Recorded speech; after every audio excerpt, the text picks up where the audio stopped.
Welcome to another edition of the Best Business Minds, where we interview business leaders and academics that write thought-provoking books. I'm Marc Kramer, a serial entrepreneur who consults with family businesses and entrepreneurs. This is our 130th show. Today's guest is leadership expert, Dr. Gary Crotaz, author of The Idea Mindset. I really liked this book. It was really interesting, especially for people who are kind of stuck about where they want to go with their careers. Please tell us about your professional background before we jump into the book. Well, Mark, thanks so much for inviting me on the podcast. I've been looking forward to this for a very long time. Where I am now, I describe myself very much as a pluralist. So I'm an executive coach, I'm an author, speaker, podcaster, and I'm also a tech executive in a tech startup developing a digital coach as well. My background's pretty eclectic. So my original training was a medical doctor. I'm based here in the UK, just north of London. I did my medical training and a PhD here in the UK. And I actually, instead of going into practicing in medicine as a doctor, I went into business instead. So I spent about a decade in consulting, in strategy consulting. And then at some point realized I should go get a proper job. So I spent a few years in the retail industry. So I was a senior executive in a mother and baby retailer and in a luxury retailer. And then in about 2019, I started to take my kind of coaching side hustle and turn it into a full-time thing, and start to take my ideas on my brain and sketch it out on paper. And that eventually became my book, The Idea Mindset, which was published in January of this year. Before we get into the book, what's the hardest part about being a good executive coach? That's a great question. So for me, where I had been in executive roles, the biggest thing was about letting go of my opinion and my views. So I went and did formal coaching training, and I always described to people, it feels like a little bit of having a lobotomy, that I needed to remove the part of my brain that when somebody's talking, I'm sitting there going, I've got an opinion on that. In my experience, this is what you should do. Actually, the best executive coaching has no opinion. And the best executive coaching just creates a space and time for the person that you're with to figure things out for themselves. And what I found was the more I let go, the more effective it was. And so I actually find it intellectually incredibly stimulating and exciting kind of conversation. But you have to switch off that part of your brain that's got the opinion in it. Yeah, I know I do consulting in the very beginning because I was always an operating guy. I have definite opinions about what they should do. And if they don't do it, then I would get upset the fact that they weren't listening and I knew the right thing. But now I don't worry about any of that. I mean, you're more like a therapist than anything else, just helping them figure things out from themselves by probing with the right questions and so forth. And then they feel better from it. So why'd you write this book?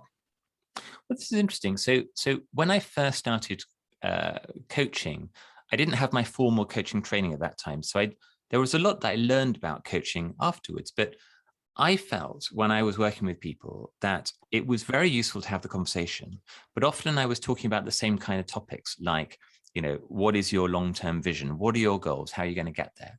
And I thought, actually, we can make this so that it's more effective by giving people structured homework to do between sessions. So the structured homework was, here's some questions to work through and think through. Go and talk to people that know you well, get them to give you feedback. And then next time we have a session, we can talk through it and you can talk through what you've learned. And so I was running that for probably 2 or 3 years. And then I looked at all that content and I thought, I could turn this into a book and then I could take myself out of the equation. So one of my big passions is about broadening access to coaching. Coaching is an incredibly powerful thing, but coaches are pretty expensive, so not everybody can afford access to a coach. So I thought, well, what if I could create the essence of the best parts of the coaching journey in a book? So for the cost of a book, you can access those questions and that reflection that helps you to move yourself forward. So, and from doing that, did anything open up in your own mind? Like, I've written 6 books, and when I start writing the books, then all of a sudden there are things that I see that I hadn't seen before. Was there anything you learned from writing this book that even changed your consulting practice? I think a really big part of it was figuring out how to ask a really, really good question. So if I look back to what I first wrote and compare it with what ended up in the book, what I first wrote related quite a lot to my kind of corporate training and development. And the language I used was quite corporate. And I didn't see that because it was just my language. And then when I took my first draft, which was about 75,000 words long, and I gave it to my editor, who's a brilliant communicator and nonfiction editor, and she was like, the idea is really good and the concept in here is really strong. You just need to use literally completely different words. And the different words you need to use, the ones that will really resonate in the mind of the person you're talking to. So it became much more evocative. It became much more warm. It became much more natural. So the final book is half the length of my first draft. And actually, I probably threw away 50 to 60,000 words of content as I went through the editing process. That's a lot of content. And that, was a therapeutic process, because in doing, I had to get what was in my head onto the paper so that I could let go of it. And in doing that, actually, it's very cathartic. And the book that I came to is something that I'm really proud of, because now, I get feedback from people of all walks of life. And that was always my thing with broadening access to coaching. It's not a book just for senior executives. It's a book for creatives. It's a book for artists. It's a book for entrepreneurs. And I coach a really broad range of people. So my coaching is in the US, the UK, and in Europe. And at one end, you've got, senior executives, C-suite executives of major corporations. But I also coach actors and dancers and stage performers and sports people who are, not wealthy necessarily or particularly successful necessarily. But what is fascinating for me is that a good question is as applicable to a C-suite executive as it is for somebody who's unemployed or somebody who's an artist. And that's what I've tried to keep in the book and bring through in the book. From your coaching itself, how long does somebody actually stay as a client? Like, what's your life expectancy as a consultant?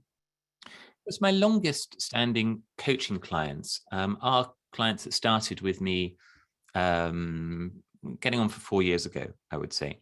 So some of my coaching clients, they will be 1 or 2 sessions, but the average is probably, a coaching relationship for something like 6 to 10 sessions, but the sessions are quite far apart. So on average, they start to be about a month apart.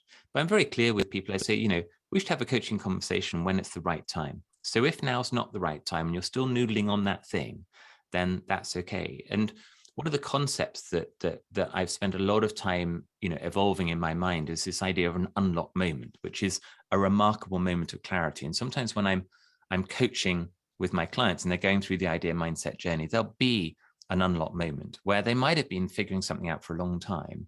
And my first ever coaching client who went through the idea mindset was somebody who was an actor.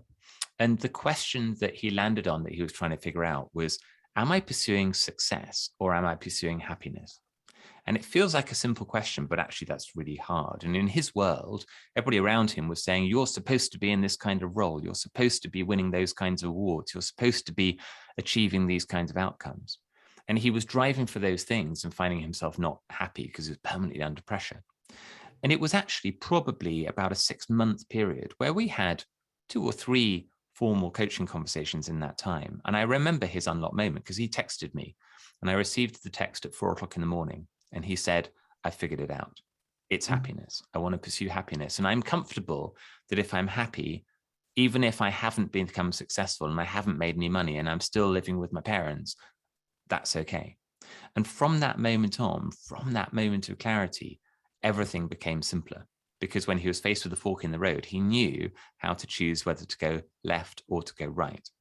And what's interesting is having found that remarkable moment of clarity about choose happiness over success for him, and it took months and months and months for him to figure that out, he's become more successful than ever before. Because, of course, he's let go of the pressure of trying to succeed. He's placed himself in the places where he is happiest. And, of course, then he performs the best. And that comes across to his audience. And that turns into new roles, bigger opportunities. And so, for me, the essence of the idea mindset is finding this clarity of what you think, clarity of the decisions you make, clarity of what you're going to do next. That's what was going to be my next question was how do you define the ideal mindset? So it's very interesting. A lot of people say the idea mindset. So that's a book about ideas and it's a book about innovation. And I said, no, not at all. It's nothing to do with ideas. Idea is an acronym, and an acronym for what I consider to be the 4 components of a fulfilling future life, work life or your whole life. So IDEA stands for identity, direction, engagement, authenticity. That's the IDEA of IDEA and the IDEA mindset.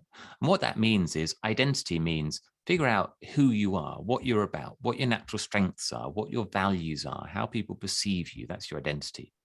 Direction is a combination of what's your long-term plan, not necessarily a really detailed view of where you want to be in 10, 20 years time, although some people do have that, but also figure out when you're faced with a fork in the road, how do you decide whether you go left or right? Is it based on happiness? Is it based on money? Is it based on fame? Is it based on what your friends are doing? You figure out for you. That's the direction. For a future with engagement and authenticity, so aim for a future that you love. And a future you love is often very closely aligned with your strengths, your talents, and the environment you put yourself in. And then authenticity, the deep connection with values and sense of purpose. And what's fascinating for me when I work with my coaching clients is how many people have no idea really what their values are. And I talk to them about their values being the things that are so important to them that it makes them start doing something they weren't doing before, or it makes them stop doing something that they have been doing before. It changes your behaviors when your values are either activated or trodden on. And so as you design your life, you've got to start with, who am I? So step one in the IDEA mindset journey is figuring out your identity. So it's talking to people around you, asking them where you are at your best, figuring out what your strengths are, figuring out what your values are.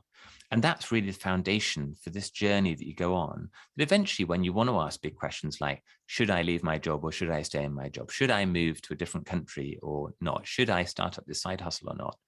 It always comes back to, well, what's going to make you happy? What connects with your values? What is your sense of drive and purpose? What gets you out of bed every day? So that's really where it comes from. And all of that comes from my own personal experience of professional and personal change. So in my profession, as we talked about before, I went through very significant career changes from medicine to business, from consulting into a corporate world, but also in my secret double life. So alongside my work life, I was also with my wife a professional ballroom dancer. So I was in the arts world, in the dance world, but also in the competitive world, in the sporting world. It's a big deal in the US, and we used to compete in the US, in the UK, and Russia, all around the world.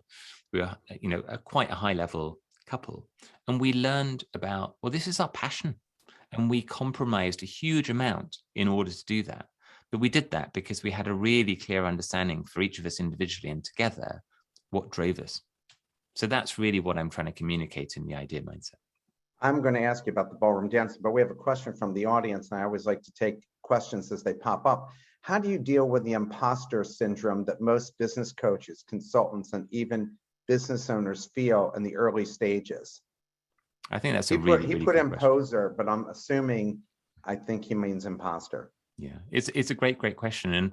And I talk to a lot of people at very different levels. Everybody experiences imposter syndrome, I think, to some degree, particularly when they're taking on a new role. And I think that for me, there's many experts, much more expert than me on imposter syndrome. But for me, the thing is, how can you let go of worrying about what everybody else thinks? And how you let go, for me, is being really clear and confident and comfortable with who you are. So sometimes imposter syndrome, for example, you've taken up a new role and there's all this sense of expectation around you of who you should be and how you should act and how you should lead and how good you should be. And once you can get to a stage where you can say, well, this is me, this is how I choose to show up, this is what I'm good at, and I'm not good at that other stuff, and that's absolutely fine. You start to let go of societal pressure on you to be something you're not. And, that's not an easy route. And I don't want to imply it is an easy route, but actually you can get to this stage. Marshall Goldsmith just wrote a really interesting book called The Earned Life, which is all about letting go of regret and letting go of this sense that you need to achieve something in the future in order to be happy. It's something about centering on the presence and just being comfortable in your own skin. I have to tell you, I'm always going after the thing in the future, and always have to remember, just enjoy the moment as it is. Mm-hmm. So that's always the hardest part. Life goes by in a blur. So why do so many people live with regrets and don't try to change their path? And we all know people like that. I mean, I have friends that talk about writing books. They have great titles, but they never do it. Now years have gone by. I have one friend, it's like 17 years. I've been hearing about this book that he's never even written one word. So what's stopping people from taking that step forward? So that's really interesting. Being an activator is a strength that not everyone has. So I do a lot of work with the Gallup-Clifton Strengths model with my coaches, and I'm personally an activator. So it's one of my top 5 strengths, which means that for me, change is very natural and easy and exciting. You know, to start something new is something I'm very energized by, and that's not everybody. So I think there's the first thing to say is that for there to be an assumption that everybody should be like I am is actually a false assumption. So, you know, when you look at people's talents and strengths, an appreciation that we're all different and that's okay is a kind of foundational principle of that. But I think there's also a piece that a lot of people who want to change actually live in a life where change is not habitual. And when they start to be then thrown into a world of much greater uncertainty and a need to change, and, you know, the world as it's been in the last few years has been just, you know, absolutely, we're all surrounded by that environment. I think that's then very difficult to sort of move with that sense of inertia in where you are. So I often talk to people about how they can start to create a habit for change and adaptation. And they can be small adaptations, but it just begins the process of going, change is normal. We're changing all the time, and that's fine. The second thing I'd say on that is an appreciation that there are multiple ways to be happy. There are multiple routes to being happy. It enables you to let go of the regret of, well, maybe I made the wrong decision. Because actually my philosophy is, you made the decision you made. You made it at the time you made it with the best information available, with the best will in the world, with the best, you know, with your head and your heart. And you have to go with that. So when I left medicine, for example, when I was in my late 20s, I didn't know whether I was going to be successful in the next thing that I did because I didn't understand the next thing I was going into. So the only commitment I could make was, in making that change, I've got to jump in with both feet, give it the best chance I can. And if it fails, then I've got to figure out what I do next, and I've got to own that journey. A question from the audience. How can you persuade someone who would benefit from coaching but claims they're uncoachable? Is it even possible? That's a great question. I wouldn't, is the short answer. So coaching works when the person being coached wants to be there. As simple as that. So I have 3 questions. When somebody says to me, how do I know whether you should coach me? And I go, there's 3 questions. Question 1 is it coaching? Is coaching the right intervention? Or do you need mentoring, or you need training, or you need potentially even counseling? Secondly, is it coaching now, or is it coaching in 3 months' time, or is it coaching in a year's time? And then the third one, and if it is coaching and it is coaching now, is it coaching with me? And that's something about interpersonal chemistry and something to do with styles of coaching. But an HR director said to me about a year ago, she said, how do you work with coachees where, you know, in our organization, we send them to you and they don't want to be there? I said, I don't coach them, because coaching is not successful if the person isn't themselves motivated to change. Coaching is a process of your personal development and growth motivated by you. It's not for me as your coach to make you be there, make you do it, motivate you to do it. All I can do and all I should do is create the space and environment within which you can develop yourself. And I find it a fascinating dynamic to create that kind of space, but it comes from the person. It comes from the person who is going through that coaching journey. You know, that's the whole thing about life, right? Is that if you're, no matter what it is, if you want to write a book, it's up to you. If you want to get off of drugs or alcohol, because I always hear people who work with people who have addiction issues, that at the end of the day, no matter how many times you send them to get clean, if they don't want to get clean, they're not getting clean. If they don't want the help, you're just wasting time and effort. It's all up to them. But when they're ready for it, coaching, whatever it is, then that's the time to give them that space, as you call it.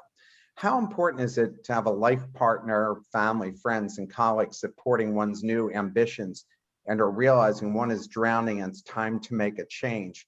What if you don't have that support? What should a person do? I think that's an assumption. I think it's undoubtedly, normally a nice thing to have people around you. But back to the previous point, it comes from you. So there's no need, there's no requirement to have people around you. It has to come from you. And I've spoken to people who have actually, to give themselves the motivation to move to where they needed to move to, actually, they decided that the right thing for them was to separate themselves from some of the people around them and to go into an environment where they were actually on their own. And I wrote about a sports person in the book called Katarina Johnson-Thompson, who's very famous Yeah, here in the we're UK. going to talk about that and 2 more questions. Yeah, and that's her story. We'll come back to that, but that's the essence of that story. And so again, it comes to, if you're reliant on other people in order to make the change, then you're not yet taking full ownership. And what I love about the book is that I know I can confidently write in the book, you are showing commitment, because the book is hard. It is a book of questions. You have to think about stuff, the big, difficult questions. You have to write stuff down. It's a journey to go through. And so I know that if you get to the end and you're reading the last page of the book, you have made that commitment. And nobody else has done it for you. Nobody bought the book for you. So I like that. Whereas actually sometimes in a coaching conversation, people are there because they've been sent by their organization or somebody else told them they should do it. Finding that accountability and ownership is the key. So I think it's great, and I encourage people to either have a team around them or have people, build a network of people around them. They don't have to be their family. They don't have to be their partner. Marshall Goldsmith, again, he came on my podcast and he said, I've been talking, I think, almost every day for 25 years to this guy who I don't actually know very well, but we speak each day and we keep each other accountable on our goals. So, he's making these connections with people, that are not in his personal contacts list, but actually they're just providing that support that you need to keep you on that path. And I think that's, again, it's one of the things that I find amazing about coaching, that it doesn't depend on everybody else making you do it.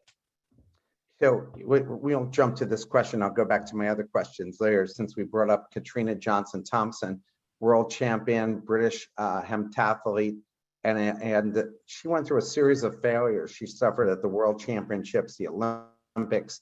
How did she overcome these failures to succeed, and what can we learn from her? She's a really, really interesting athlete, and I'm a great fan. So she's still competing. She's probably now towards the end of her career. So she was one of the most talented up-and-coming athletes, female athletes in the UK, a heptathlete.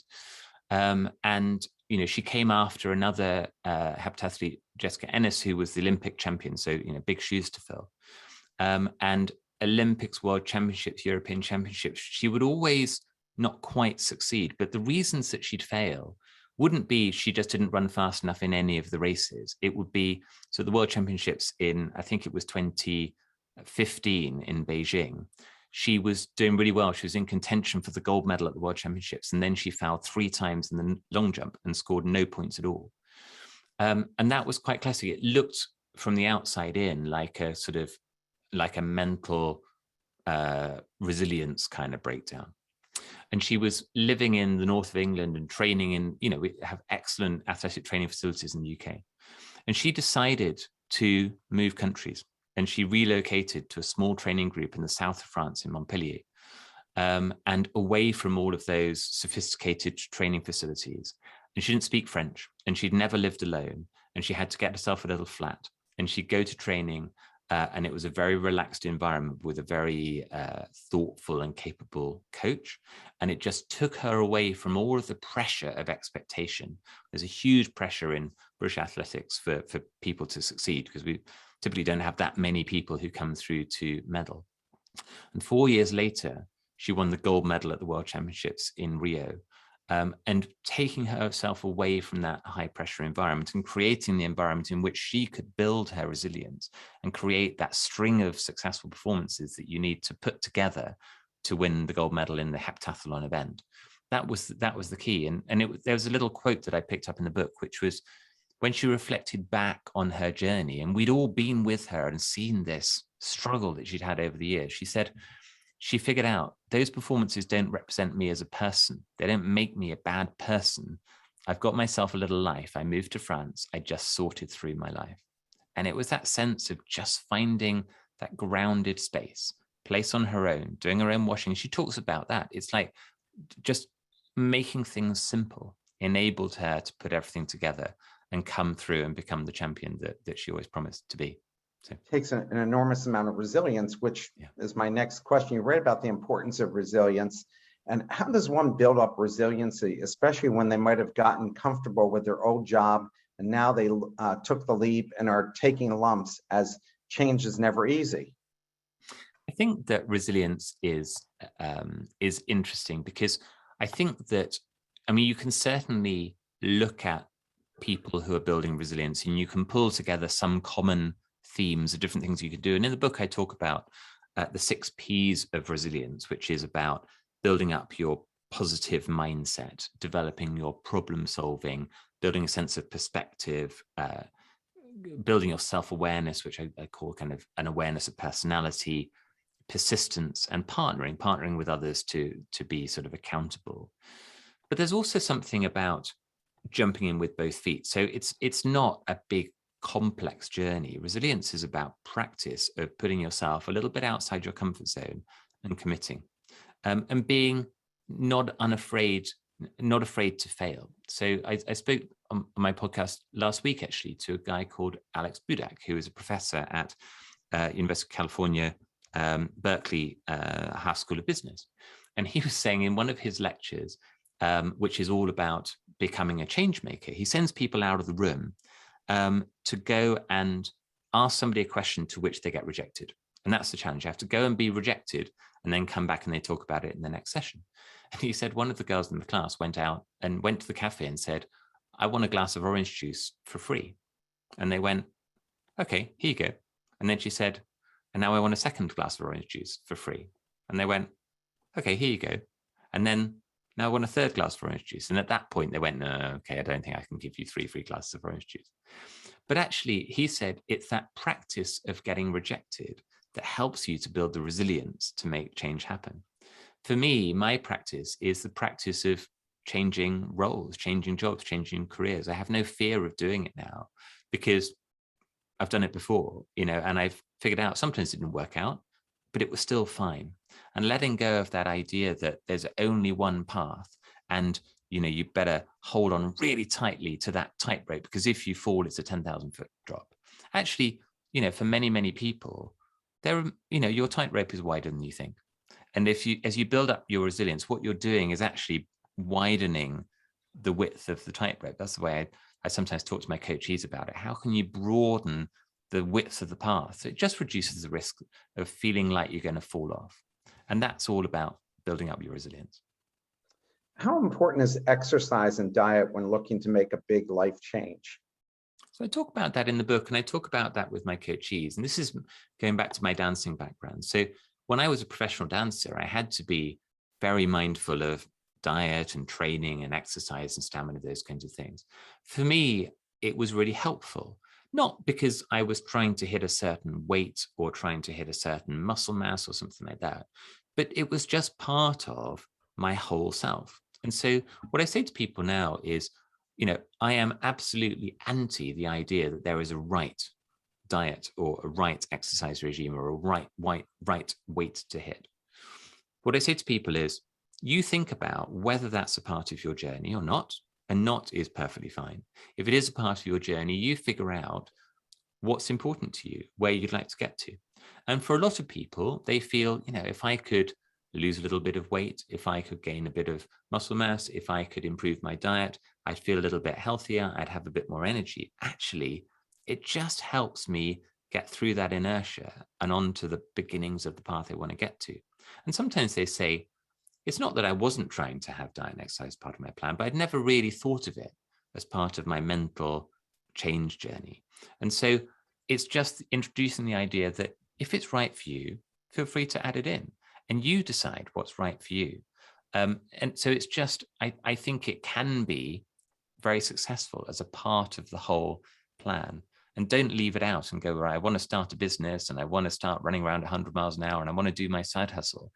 And I'm not even thinking about how I maintain my energy to do all those things. That's really important. Question from the audience. Pondering your mention of self-awareness, do you believe it's more important to double down on your strengths or try to improve in areas of your deficits? Well, as a strengths coach, I'm going to say very clearly, and this was a real unlock moment for me, quite early in my career. It's the former. So we have strengths and we have weaknesses. A strength is two things. It's something that is in some way a natural talent. You find it easier to do than other people. You enjoy doing it, but also you've invested in becoming really good at it. So, you might be, as you are, and you podcasting and communicating and presenting and interviewing is a strength, but it's a strength because you've invested in it. But you also have a natural talent for communication. A weakness is something that you're not naturally talented at. You don't find as easy as other people. But also, it's only a weakness if it actually trips you up. So I often say, if you're a finance director and you're not very analytical, well, that is a weakness because you're a finance director. But if you're a javelin thrower and you're not very analytic, it just doesn't relate to you. And the world that we live in, from our parents and our schooling and our first bosses, we're surrounded by people telling us about our weaknesses. So we're never going to spend not enough time focusing on our weaknesses. What we actually find is that we spend hardly any time working on our strengths. And in my first coaching session with most of my clients, the first thing we're doing is looking at their strengths in a formal way. So I use the Gallup Clifton Strengths Assessment, which is a kind of £50, $50 kind of assessment. So it's not free, but it's not hugely expensive. And I do that with people who are in corporate roles, in business roles, but also people who are artists or dancers or other kinds of things too. And it's equally applicable. And that helps you become familiar with, well, what are your strengths? So bringing that to life, for me, I discovered that my number one strength is a thing called maximizer, which is I'm only interested in something if it's already good, but I want to make it world class. And it's different from being competitive where I want to beat somebody else. I don't want to beat somebody else. I just want everything that I do to world class. And I'm pretty good at doing that. And I'm investing all the time in developing how to do that. So a big part of finding your sense of identity is discovering this understanding of what you're naturally good at.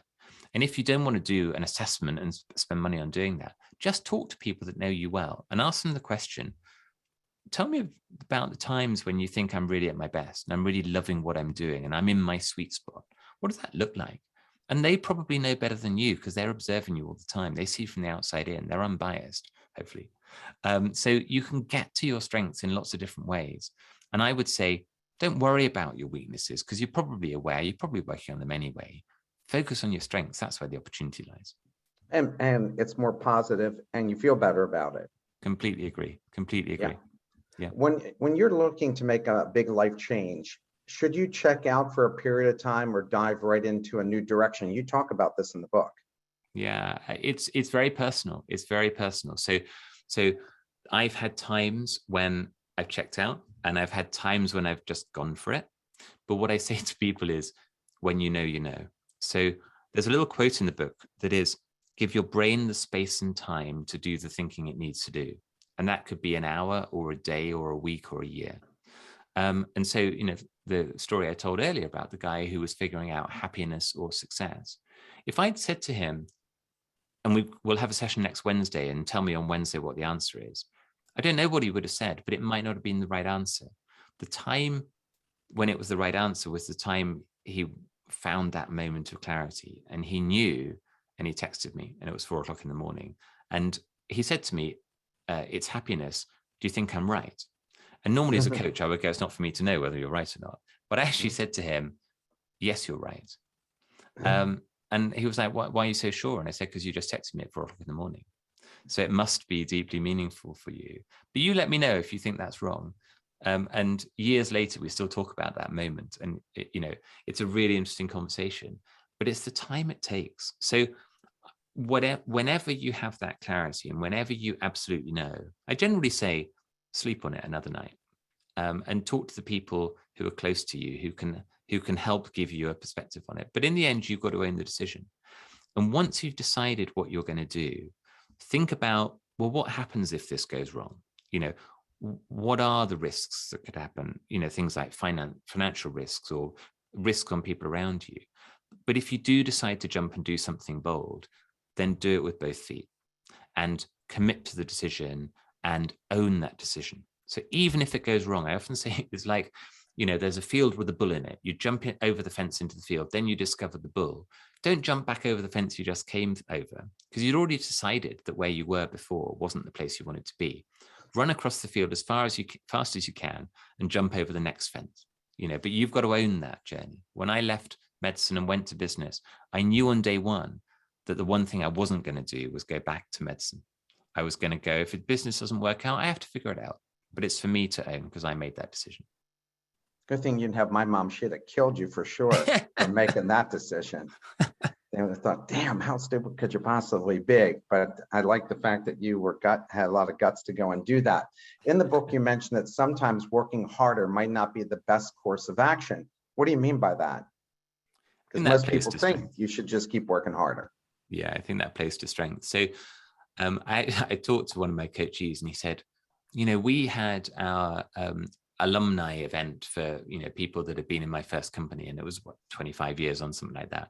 And he said, we're looking around the room, and there are people who've gone on to big careers in banking or private equity or own their own businesses, and they've become incredibly successful and wealthy, and they're super stressed out.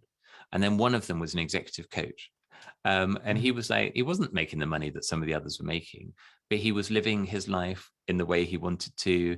And he was working from where he wanted to, and he wasn't doing a huge number of hours, and he was loving what he was doing. And my coachee said, everyone looked around the room and said, we want to be him. We want to be him. We want to be the one who's happy and fulfilled and doing something in line with his values and purpose. So it comes back to the idea mindset. It comes back to strengths. When you're operating in your strengths, when you're operating in your talents, and this is the positive psychology, it's like cycling downhill. It's like, I'm on my bike. I can choose to go down the hill or up the hill. Which way am I going to turn? Go down the hill. It's easier. It's more fun. You can turn and go, okay, I find this really hard, but I feel I'm supposed to do it. I'm going to, struggle and struggle and struggle. Well, that might just be telling you that you're trying to fix all your weaknesses and you haven't yet found your strengths. When you're in a place where you're doing something that plays to engagement and authenticity, i.e. you love it and it connects with your values and purpose, it doesn't feel like hard work. So, throwing more, at it and just striving for longer hours and killing yourself more, I just don't believe that's the right answer. It's funny. I think at least in America, we get so caught up about making money. And that's our big status symbol, that you don't really enjoy the journey because you want to get to the end. And then all of a sudden, 20, 30, 40 years flies by, and you really didn't sit back and just enjoy what you have at the time. So I've been myself constantly struggling that for 40 years, have a pretty decent handle on it, but I can see this is what happens to a lot of people, especially. I'll tell you a story. Yeah. Yep. Go ahead. So I was asked on a podcast last week, actually, what's the lesson you learned early in your career that really made a difference? And I told this story about in the dancing world. So I started dancing when I was 4 years old. And this particular chap was called Ernie Chat. He died a few years back, but he was a mentor, a coach to me, a mentor to me. And, he'd known me for 20 years probably. And we were dancing at the British Championships. And he was at the side of the floor. He's probably in his 80s at that time. And he beckoned my wife and I over. And he said, I see all these couples and they are training 6 nights a week and they're spending all their money and they're traveling around the world and they're going to these amazing places and doing these amazing things and they're winning competitions. They're becoming successful. But they're not lifting their eyes up and they're not appreciating the wonder of what they're doing. And he said, my one thing I want to say to you is don't forget to enjoy the journey.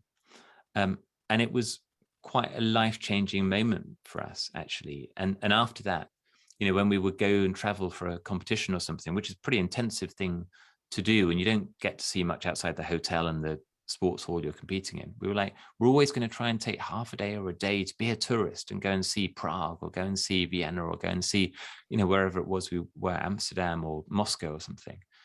And I look back now and I'm like, I've always held on to that, enjoy the journey. And now when I'm talking to my coaching clients about the money thing in particular, there's a really important thing, which is what's the difference between I can have more and I can have enough. And that word enough is so powerful, because at some point it's enough for what you need. And so I spend a lot of time talking to people and saying, let go of that idea that, more is always better. Understand, what do you actually need? What do you want? And what do you compromise to get it? So what you need, when I talk to people about that, need is, I need to have enough to have a roof over my head. I need to have enough to put food on the table. I need to have enough for my kids to have the upbringing I'd like them to have. But I don't need to have, an even bigger house. I don't need to have a third car. I don't need to, eat out at the Michelin star restaurant twice a week. I want to do that. And frankly, you're welcome. If you want to do that, that's absolutely fine. But when they figure out that their needs list is actually really short and it's quite fundamental, and then you say, well, what would you compromise to know that you could have that every day for the rest of your life? The answer is a lot. So I think it was Better Up. So Better Up, the coaching company based out of California that Prince Harry is on the board of. And they did a survey and they said, how much of your future lifetime income would you give up to be guaranteed that every day your work would feel as though it had meaning and purpose? And people said, on average, we give up 34% of our future lifetime income to know that our work had meaning and purpose. And that's the thing. People lose sight of the meaning and purpose, which in idea mindset is the authenticity. But it's so important to them. And I say, let go of what everybody else thinks you should be doing. If you want to go and live on an island and 10 sheep, then go do that. If you want to move to the country to somewhere where the cost of living is much lower so that you let go of the pressure of the rat race in New York City, then go do that. If you want to live in the middle of New York and do the rat race, go do that too. But you figure out what is your life that is engagement and authenticity, values, purpose, the things you love. And don't, everybody else is going to have their own views, but it doesn't have to be yours. I can't disagree with that. The only thing I did disagree with is the Michelin star restaurant twice a week. I'm thinking that you had me all the way into that particular point. So you talked about ballroom dancing. It was a really important part of your life. And I guess you're almost like a retired professional athlete in that area. What did you learn from ballroom dancing about yourself and relying on a partner? Because it's really important. I mean, you have to be one, and your failure to meet your perceived potential, because you talk about that in the book. What was your takeaway from all this? So when I'm thinking about coaching and the idea mindset and the coaching I do with people, I often draw on my ballroom dancing history more than I do my corporate experience, because it's more fundamental. Ballroom dancing, like other sports or art forms, people do it because they love it. They're passionate about it. Nobody makes much money in ballroom dancing unless you're in the very, very top echelon in the world. And even then, like the top dancers in the world make hundreds of thousands of dollars a year, but not millions a year. It's not like tennis or golf or whatever. And so you meet these people who are doing it because they are deeply passionate about what they do. Now, we had, we competed together, my wife and I, for about 10 years. And we traveled out to Italy in the end. So we got to a stage where we were like, we just want to be where the best in the world are, and we want to learn from them. And we joined this little academy in a little town north of Bologna in Italy, and we would go there once a month.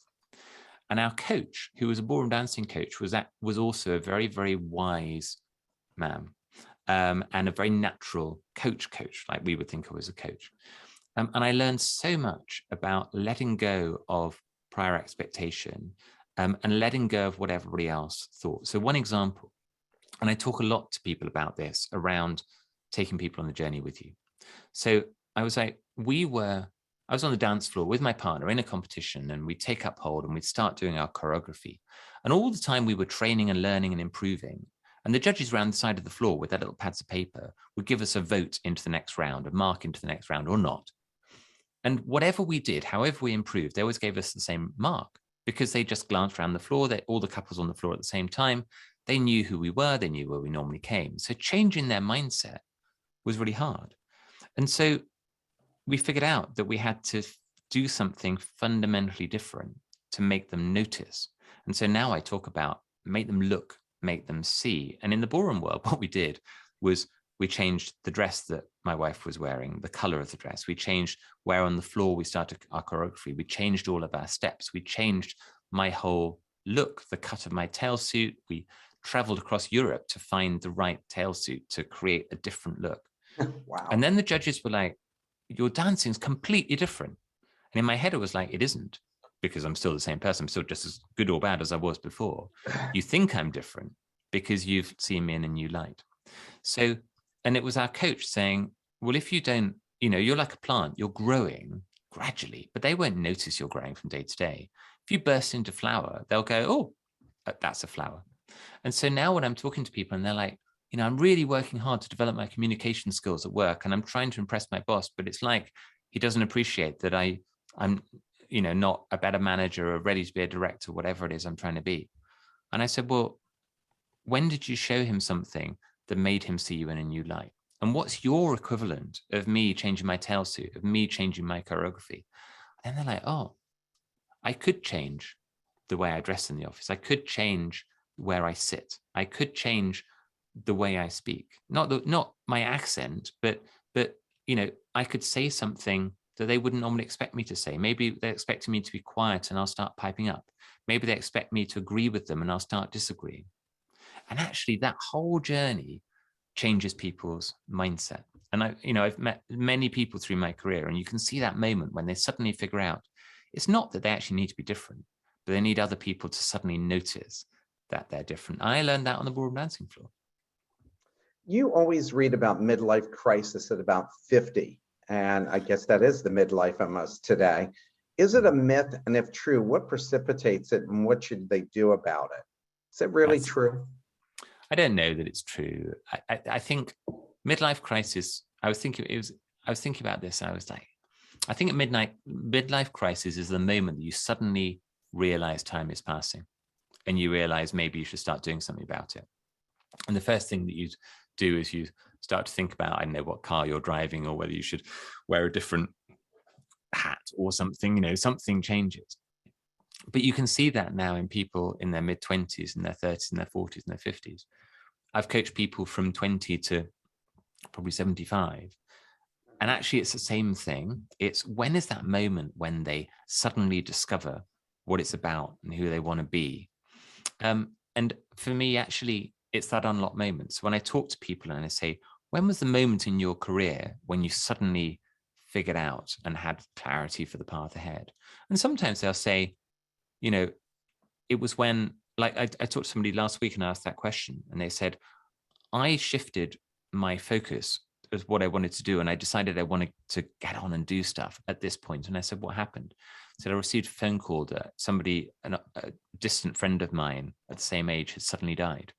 And I suddenly realized that life isn't forever and I shouldn't wait till next year. And somebody else said that, they'd had a moment where they were just sitting in a meeting. And they remember sitting in the meeting, I was talking to them this week, and their boss shouted at them in front of other people. And they went, that's it. I don't need to be here doing this thing. It happens to be that they were in their early 40s, but it triggered a fundamental reassessment of what was important to them. And they let go of a load of things that a year or two previously, they just wouldn't have considered doing. So really for me, the question isn't what age are you at? It's what happened in your environment that triggered you to suddenly realize that something needed to change. Hence your podcast. Yeah. And just tell them quickly about your podcast because they might want to listen to that. And if there's a link you can put, that would be great. Or just send me the link and I'll send it to everybody. Yeah. So my podcast is called The Unlock Moment. And it comes from these moments that people going through the journey of the idea mindset, they find this clarity. And it's at theunlockmoment.com, and it's on Apple and Google and Spotify and all those kind of platforms. And it's interviews, long form interviews, some with people that I've coached, that I've worked with, that I've met along the way, who've had these remarkable moments of clarity. And then also more recently, I've also been interviewing, major business leaders, a lot from the US, who can unlock the secrets of how you create those environments where you can find that remarkable clarity about the path ahead. So I've had top coaches like Marshall Goldsmith and Dr. Mark Goulston and Morag Barrett, all part of the Marshall Goldsmith 100 Group. Recently had James D. White, who's the chairman of The Honest Company, that came on, and Gary Ridge, who's recently left as CEO of WD-40. And it's fascinating listening to all these different angles on what constitutes a remarkable moment of clarity, what triggers it, and what was the exact moment. The key question is, what was the exact moment when you figured it out? And it's not necessarily the same time as when you actually make the change. What I'm interested in is, when did you know? When did you know suddenly that's it? For me in medicine, it was the day I went, I don't have to be a doctor if I don't want to. That was my unlock moment. It was a year later that I actually left, but that was the point when I knew that I had clarity on the path ahead. You write about partnering with friends, family, a mentor, or a coach. I would think hiring a coach would be the best option. And if you do hire a coach, how do you find the right people to interview, and what criteria should you use when selecting a coach? I think because people hear that word coach, but they really don't know when they start talking to people, what exactly am I looking for and who would be a good match for me? It's really difficult. I mean, there is a massive expansion in the number of people in the world that are now coaches. You know, many formally trained, some, you know, not so formally trained, and lots of different flavors of coaches as well. So I come back to the three key questions, which is, one, is it coaching? Is coaching the right thing for you to do? And that is, coaching is assuming that you have the answers inside you and the coach is going to help you unlock that. So if actually you need somebody else to help you to figure out, and it's more like, I need knowledge I don't have, I need skills I don't have, then it's not coaching. And you need training, or maybe you need mentoring. If you've got issues that are more to do with your past, then it might be more therapy, counseling that you would need. But if you're going, I want to unlock my potential, then it's coaching. Is it now? Well, are you ready? Are you in a position where you've got time to commit? And then who is it, which is your question.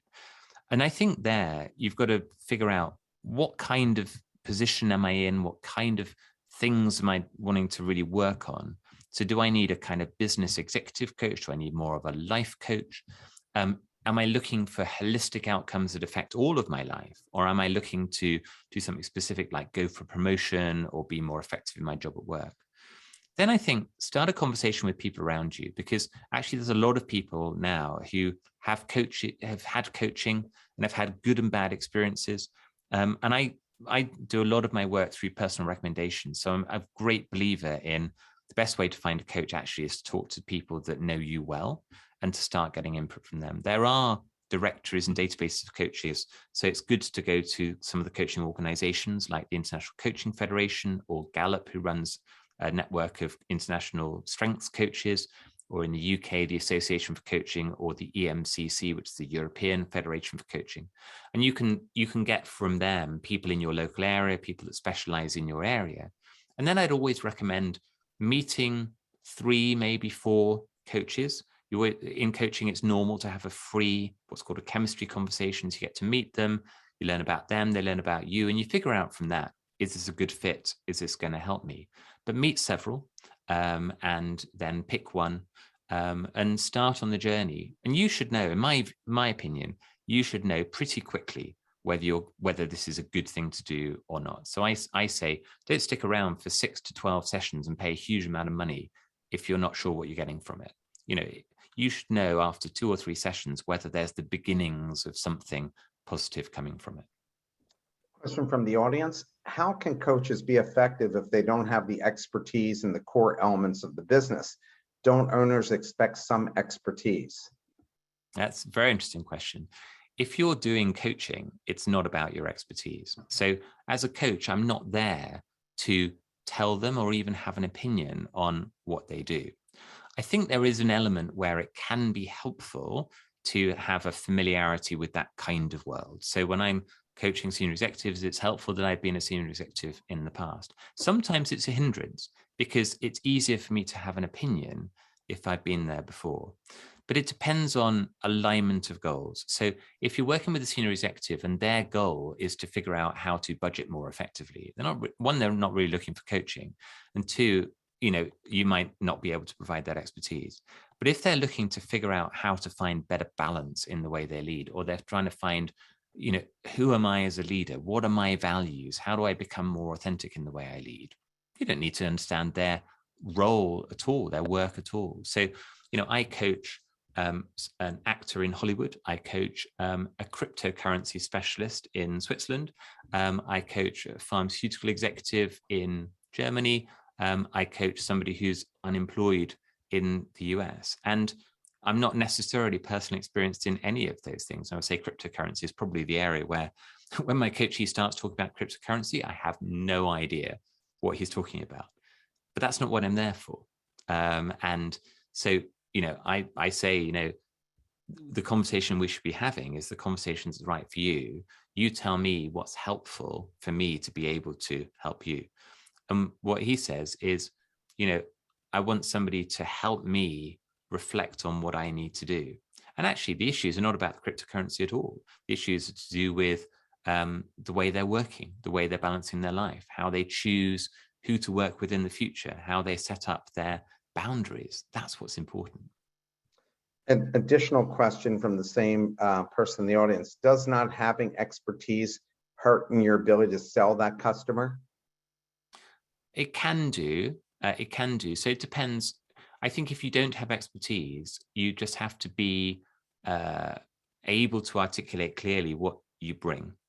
And the best way of doing that, if you've got some clients, is to be able to provide some testimonials of what people who worked with you said the experience was like. So people that work with me, I would share with people testimonials that say things like, it helped me to think differently. It helped me to think bigger. It helped me to get away from the day-to-day crises and think about what was really important. And so you're not talking about, again, the sort of technical capabilities. You're talking about the impact that you can make on the person. And my coaching, I have a coaching supervisor. All coaches, I think, should have a mentoring relationship themselves. And my supervisor says, and she's a very, very experienced, very good coach. The less you're talking, the better you're doing. And actually, it's about creating that silence. So sometimes I'll ask my coach a question and I'll say to them something like, what's the most important thing you could do right now? And they might come back quite quickly with, well, I think I need to set some instructions for the team. And then I'll just be silent. And I don't know whether that's the right or wrong answer. Neither is it for me to say. But they'll think about it and they sometimes go, you're doing that silent thing again. And I just sit there and wait. And then they go, but in that silence, actually, I'm wondering whether that's not the right thing to do.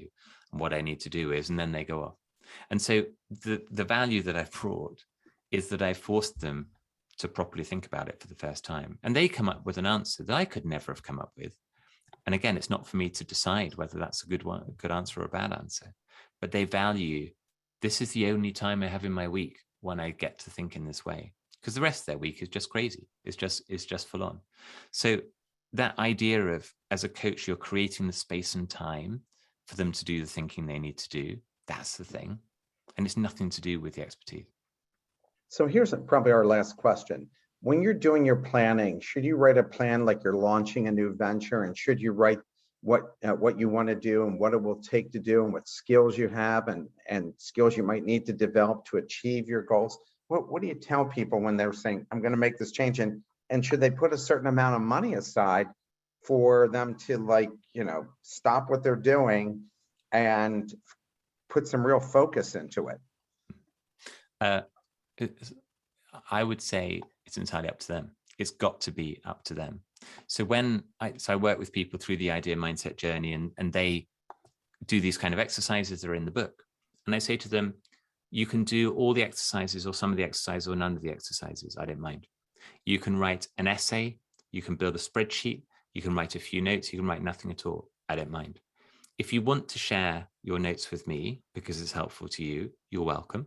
If you want to write them down and hold them for yourself, but not share them, you're welcome. And sometimes that opens up the ability for them to be really honest. Say if you want to shred them or burn them, you're welcome. I just want you to go through the process in your way. And that's the most important thing. There is no right answer. For some people, the right answer is an essay or a business plan, basically like a personal business plan. And for other people, it's just, they just need to write those one or two thoughts that are the real unlock moments. On the money point, I think that's really, really important. I always say to people, radical change is not for everybody. It's not right for everybody. This is not a manual for how to quit your job at all. Most people who read the idea mindset and go through the journey should not quit their job. What I do want them to do is figure out how to create a working life that they love and that connects with their values and purpose. In an ideal world, they can do that in the environment that they're in, but they can build a different relationship with their boss, with their team, with their family. They can set better boundaries and all those kinds of things in their job. On the money side, it's really important that you don't, in a fit of pique, throw yourself into a situation that puts yourself financially or in any other way at risk. So I always say, when you set your idea of what your plan is, now think about, well, what's that going to take? What could go wrong? If this does fail, why might it fail? And a key thing that I talk to my coachees about is you should always know your runway. And what I mean by that is, your runway is, if I stopped work now, tomorrow, and I had no income, how long would it be until I can't pay, the rent or the mortgage or put food on the table, like the fundamental basics? And if that's 4 weeks, then that's one thing. If that's 2 years, that's something else entirely. And it's not for me to say what that runway should be, but you should know it. And sometimes when I'm coaching people, I say to them, do you know your runway? And they go, I don't actually. And when they go through that process, so I've worked with people where they thought their runway was quite short, and then they discovered it was a lot longer. And it gave them the impetus and the confidence to be more bold with their choices. And I've also worked with people who thought it was quite long and discovered it was shorter. And so it helped them figure out the right choices ahead. But it's a really, really important point. The last thing I want is for people to read the inspirational journey of change in my book or somebody else's, and then throw everything away and put themselves at risk. That is not the right outcome. Gary, I so enjoyed having you here, and I'm probably sure the whole audience feels like, hey, they could have spent the rest of the day with you, listening to you talk about these subjects. And hopefully it's going to encourage some of the people who listened here and people that we send this out to think about stopping what they're doing now if they're not happy, and make that change before, because life goes by in a flash. That's right. Thank you for taking the time to speak to us, especially from England, and the time that you had to do this. And we wish you luck with your book and your practice and your podcast, which we will get out to everyone as well. Thank you so much, Mark. I've really enjoyed the conversation. Thank you so much for the invitation. Everybody have a wonderful weekend. Look forward to seeing you next Friday. Take care, everybody. Bye-bye.